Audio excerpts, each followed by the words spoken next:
Welcome to the American Valor Podcast. Our guest today is Jim Leeke, a Navy veteran, award winning author, and premier World War I and baseball historian who captures the enduring impact of service, sacrifice, and legacy through stories that still resonate today. Jim, it is my honor to spend this time with you today. Thank you. I'm very glad to be here. I've done a couple of these in earlier years, so I'm very glad to be back.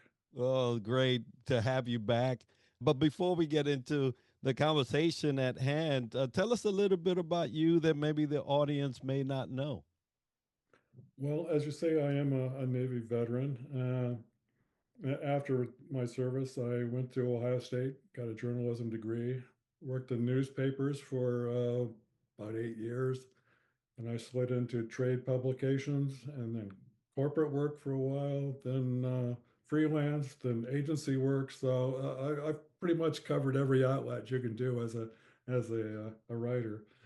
A little bit of everything is always interesting to have those type of career journeys where you can dabble and do a little bit of a lot. And I know the Navy requires us to do that as well. Now, folks, at the Bob Feller Act of Valor Foundation, we strive to educate, support, and recognize by instilling the timeless values of service, sacrifice, legacy, and citizenship. And based on the pillars mentioned, I would like to start today's conversation with service, Jim. You spent a significant amount of time studying stories of service. You served yourself. What does true service look like beyond the uniform or the title? Well, I think after you're out of service, and I was in for 4 years, you're still always a veteran. That's who you are. And you're different from other people. I mean, you you relate best to other veterans. And I think as you go along, it's incumbent upon you to share some of that. You know, the people who've seen the most say the least. And that's understandable. And I don't count myself among those people. My service wasn't in, on the battlefield. It was at sea, and I wasn't flying missions. I was, a support person. But I did see a lot. I did learn a lot. I did experience a lot. And as a citizen, as a veteran citizen, I think you need to share some of that, some of what you've learned, some of what you understand. I think if you can speak about it, you should speak about it because it informs who you are, what the country is like, and the more you share, the better, I believe. And I agree, there is a lot that's gapped between both service people and the common day citizen. We get to learn a lot about citizenship and as a whole because we got media and we live our lives and stuff, but that 1% life is rarely known by the civilian sector, and it is truly two worlds apart. And part of that service uh, kind of demands sacrifice from us. So can you share a story that deeply impacted you where sacrifice changed the course of history or community? Yes, and I've spoken about this before. I'm a Vietnam era veteran. I was in the Tonkin Gulf when the ceasefire was signed. And a couple months after that, um, I saw some of the POWs come back. My ship was at Subic Bay. The Navy offered the chance for anyone who wanted to go up to Clark Air Force Base to experience this to go. So, with a buddy of mine and a number of other shipmates, we went up to Clark. And I think the number was like 108 POWs came back that day in March 1973 on three Air Force planes. And one of them was John McCain. And I certainly knew who he was. Much of the fleet knew who John McCain was because his father had been SINGPAC, Commander in Chief Pacific Fleet. And I knew his story. My shipmates knew his story. I saw him come down the steps from that plane, the Freedom Bomber, we called it. And he was obviously somewhat impaired. He wouldn't let anybody help him. He came down those steps alone, got to the bottom, saluted, and the crowd just went crazy. And I didn't realize at the time, how could we, how significant that was. But I followed his career the whole rest of his life. And you can agree or disagree about his politics, but you had to respect the man.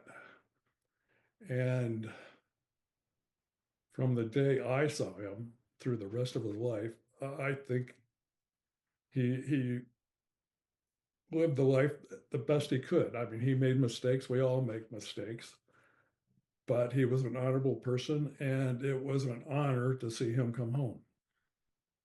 That is sacrifice. That's one of the sacrifices that I hope many do not have to ever witness or experience. He survived probably one of the most brutal encampments that we've seen in our recent history. And I agree. You have to take your hat off to a man like that, and anyone that endured Right, those times. right. But especially But him, right? He came back and continued to serve. right. Well, what's really odd is that my neighbor today, my next door neighbor, was in the Hanoi Hilton with John McCain. He's a retired Air Force Major General, fighter pilot. He was there the same years. He was there when my shipmates and I were in the Gulf trying to get them back. And it is so odd to know him now. And I think he and McCain have something in common in that they let go of that experience. I mean, it shaped them, it made them who they are, but he's not bitter at all, um, which is hard to understand. You would think if you came through 4, 5, 6 years of imprisonment in the Hanoi Hilton, you would be bitter as hell, and he is not. In fact, he visits prisons here in Ohio to help uh, incarcerated veterans. That's to me is astounding. I mean, I went into a prison once as a young journalist, and I don't ever want to go back. And he goes back like once a month. That's that's just so amazing and admirable to me. It's a calling. I come from the cloth, and I know that part of service in the Christian ministry is jail services, right? You go to and you visit and you pray and you minister. And I have never signed up because I say I've always led my life to stay out of going. Why would I go voluntarily? But it is a calling, and what a great testament to service, sacrifice, legacy, citizenship. What that general's doing is just amazing. Having gone through such a period in his life, that he would turn that into something positive and then continue to give from his perspective, right? Because no one knows, other than those that were there, what that life is like, and then turn that to benefit someone that may be in some, predicament like prison, Right, where they can give them some hope. right. That's just one of the most wonderful stories I've ever heard.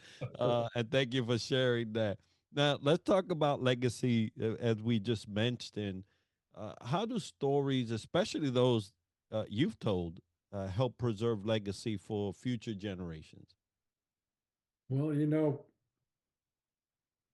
history is simply stories strung together.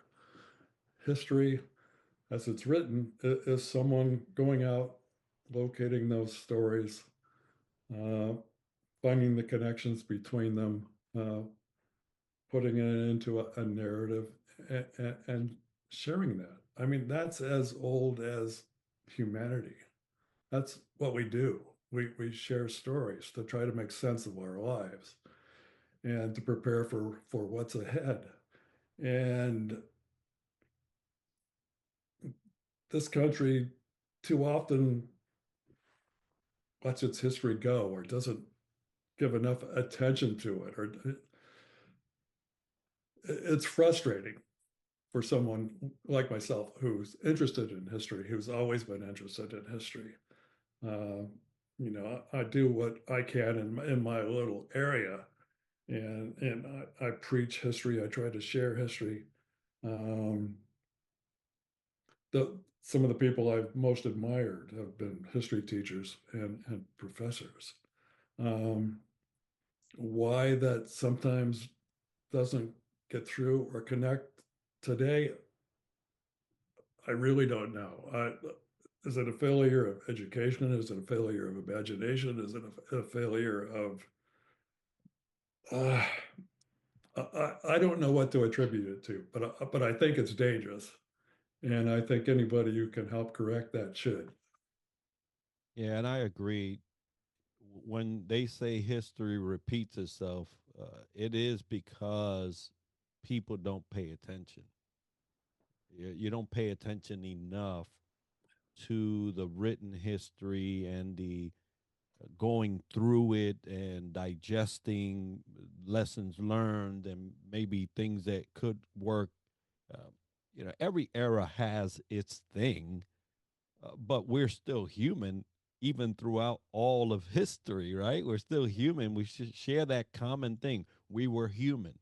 And I would love if someone would take a couple of history book lessons and kind of go through them, especially at this point in time. But you're so right. History, although is evolved on how it's cataloged and written and things like that, it is a story of our life throughout time. And yes, I also agree that I wish history was more prominent in the thoughts of men and women, where they're exercising caution and maybe a little intelligence around what has happened before so that we don't repeat those things. Now, part of that, and you mentioned, hey, I do my little part in this area. I'm doing my little part in my area, and that's what citizens do. They do their part, and they hope for the best.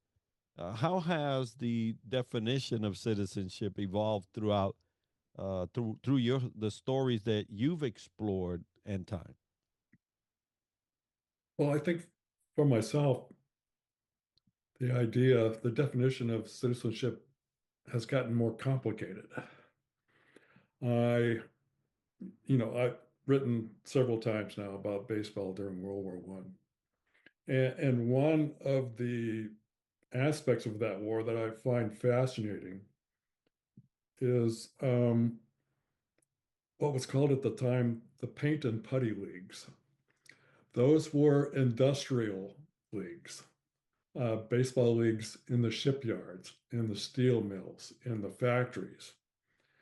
And the bigger leagues attracted major league talent and minor league talent, good professional ball players to come work in the mills or the shipyards and play ball on weekends. Now, that was hugely controversial at the time. And those industrial jobs were exempted from the draft.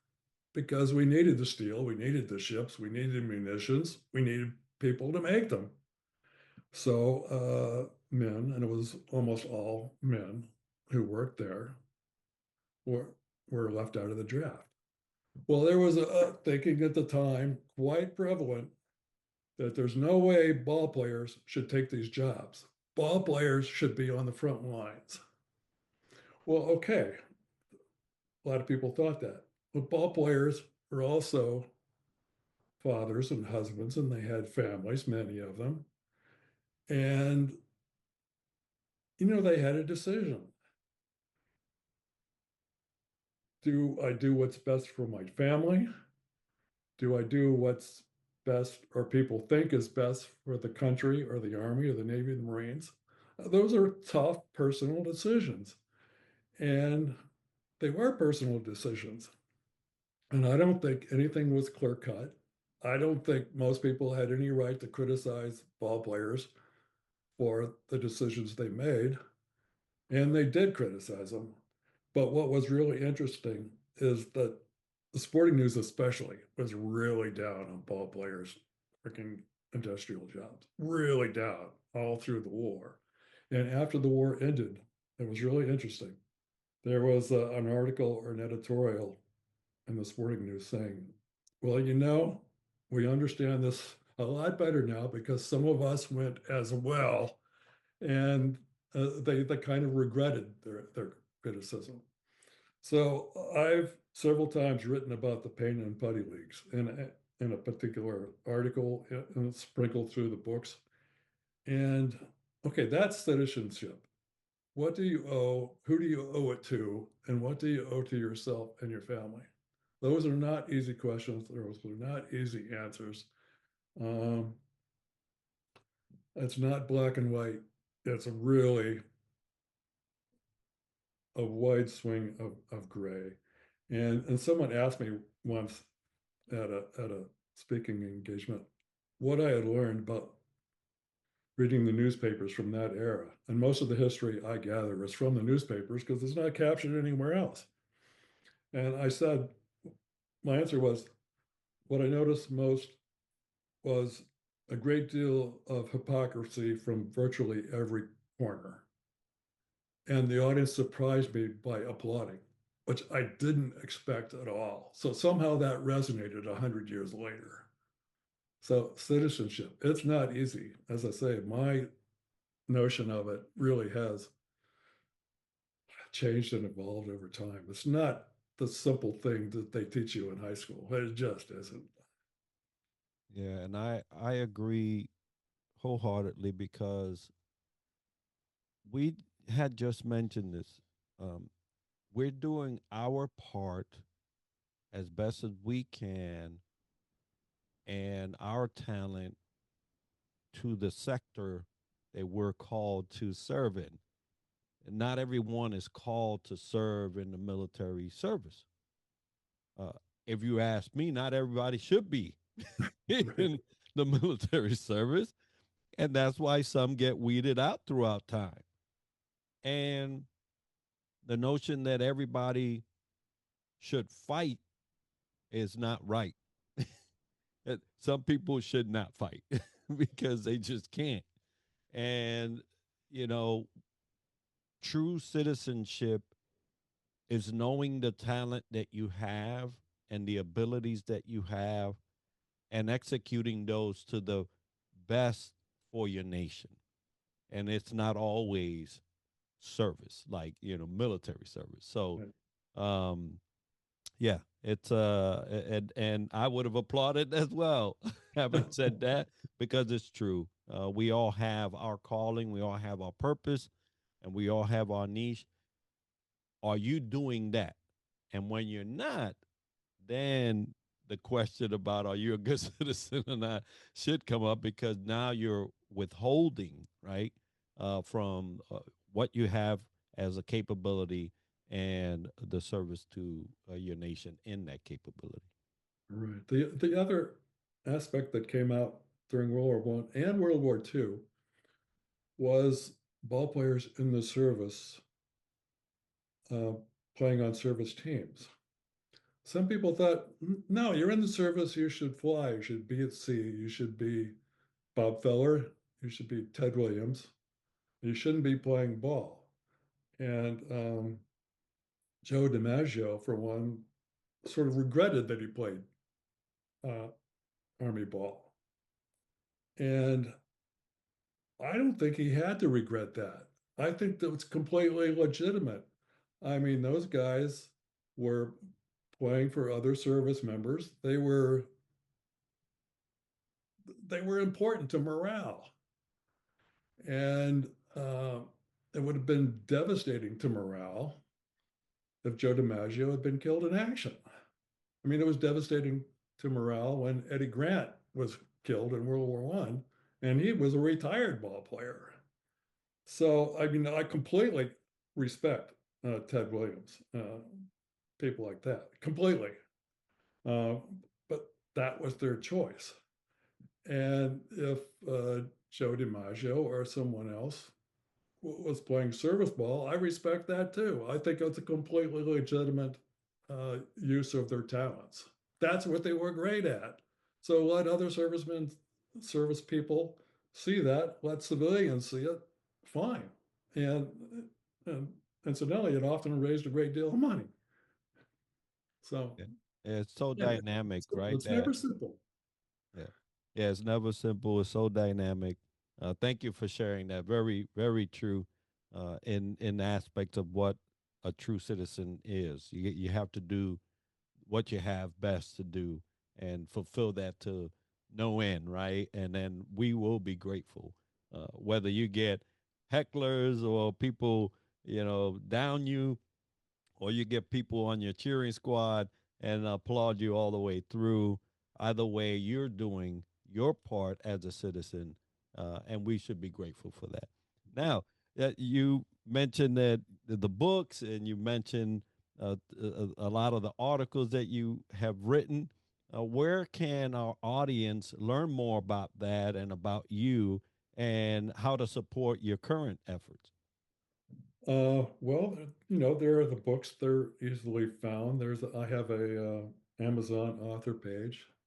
I'm a member of SABR, the Society for American Baseball Research. That's the big baseball nerd group. I've been in that for a number of years.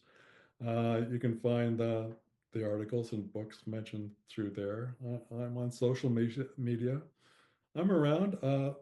Since I retired, I don't have a website anymore, but there are plenty of podcast interviews. Uh, I'm probably more places than I need to be at this point, but I'm always grateful for the interest. Well, we thank you for being with us on the show today. And yes, folks, you can go just Google his name. You'll have a plethora of links to click on and videos and interviews that I've enjoyed watching. Thank you, Jim, for being with us today. And folks, for more information on the foundation, please visit us at our website, activevaloraward.org. And on behalf of the Bob Feller Active Valor Foundation, thank you all for joining us on this episode.